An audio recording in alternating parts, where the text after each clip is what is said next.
Kalian tahu nggak sih kesenjangan ekonomi itu apa? Nah, daripada bingung, kita kelompok 6 bakal ngejelasin, disimak sama-sama ya. Kesenjangan ekonomi tidak seimbang. Kok bisa sih? Yuk kita bahas, mengapa bisa terjadi kesenjangan ekonomi tidak seimbang. Kesenjangan ekonomi atau dikenal dengan kesenjangan pendapatan mengacu pada persebaran ukuran ekonomi di antara individu dalam kelompok dalam populasi, atau antar negara. Dalam istilah mudahnya, kesenjangan ekonomi adalah keadaan yang tidak seimbang di masyarakat, di mana terjadi perbedaan mencolok antara masyarakat kelas atas dan masyarakat kelas bawah.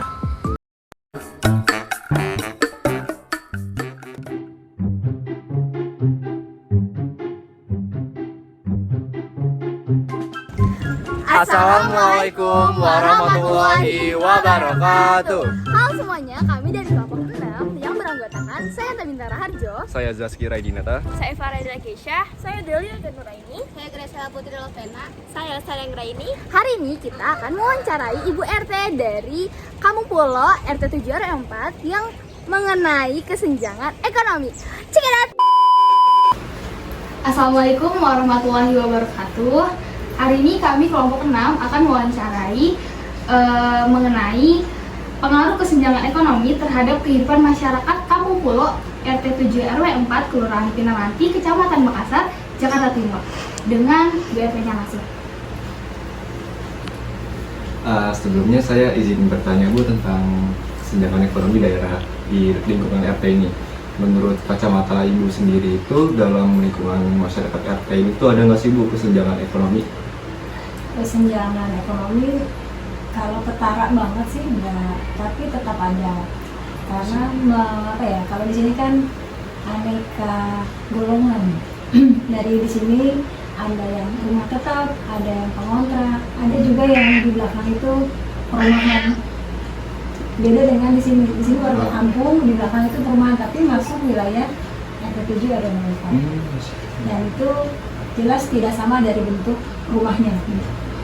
Kesenjangan itu tetap nampak gitu. Tapi kalau Mas sama Mbak lihat ke sebelah sini mungkin nggak begitu kelihatan.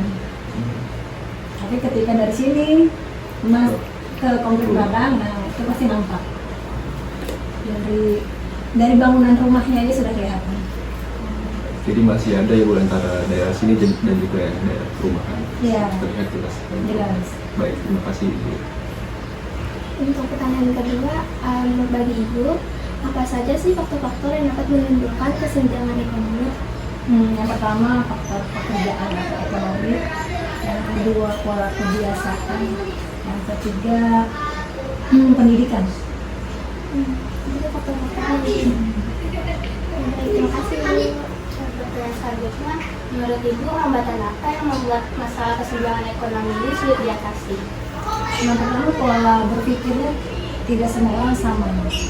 Jadi masing-masing mementingkan kepentingan pribadi, jadi muncul kesenjangan yang begitu ketara. Jadi masing-masing mementingkan ini punya saya, otomatis ketika itu menjadi pengakuan hanya untuk pribadinya, kesenjangan itu makin lebar jurangnya. Terus juga mungkin pengabaian atau sikap yang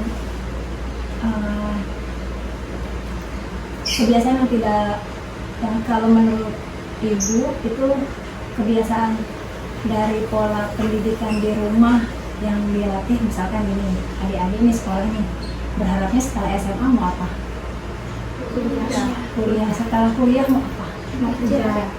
Nah itu pola berpikir seperti itu sebetulnya belum tepat menurut Ibu ya.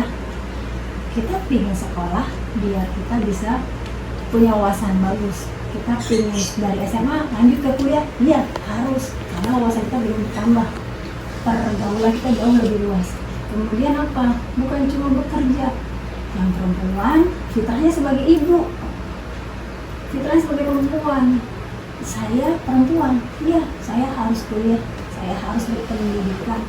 Saya kalau nanti punya keluarga, saya bisa mendidik anak saya dengan baik.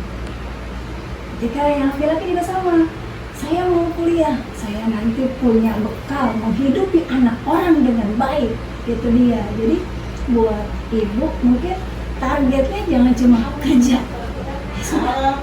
nggak cocok pekerjaan, pindah, nggak cocok sama karir, kabur gitu. Ya, jadi karena mentoknya di pekerjaan, bukan target kita sebagai saya perempuan loh, saya laki-laki loh. Nah itu yang dikuatkan.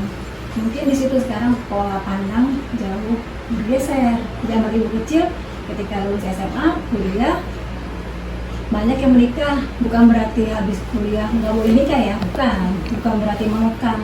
Kok kasihan amat daripada kuliah capek-capek langsung kawin sih, kan pandangan orang kayak gitu ya. Enggak juga, karena masa kekuatan perempuan gendong anak berapa lama sih? Ya, kamu sekarang masih gagal, masih kuat lari keliling lapangan. Nanti pada masanya kita lihat sekitar kita. Mungkin adik kita sekarang yang ngomong bukan mama kita, karena mama kita terpaksa kerja, ya kan? Mungkin yang ngomong kita dulu bukan mama kita, karena mama kita terpaksa kerja. Itu karena pergeseran.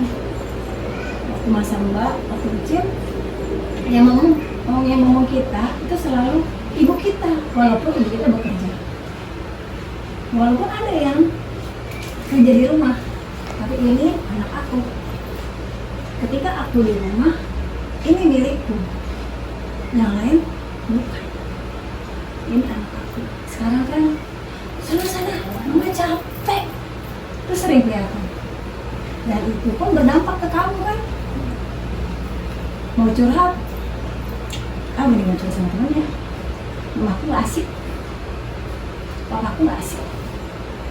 Itu kesenjangan ekonomi. Nah itu kalau boleh tahu apa sih solusi yang untuk mengatasi kesenjangan ekonomi gitu di wilayah ini? Yang pertama, kembali ke fitrah. Perempuan boleh berkarir, boleh punya usaha, boleh. Fitrahnya di mana? Di rumah. Kita boleh punya usaha di rumah. Online sekarang teman-teman kan gadget canggih-canggih nih. Apalagi kalau belanja ke toko oranye, toko hijau, toko pink, kan? Oke, terima kasih untuk jawaban dari Bu RT atau Bu Mas Yanti sendiri. Kurang lebihnya maaf. Sekian wawancara dari kami. Bila ada salah kata mohon maaf. Wassalamualaikum Warahmatullahi wabarakatuh. Dadah.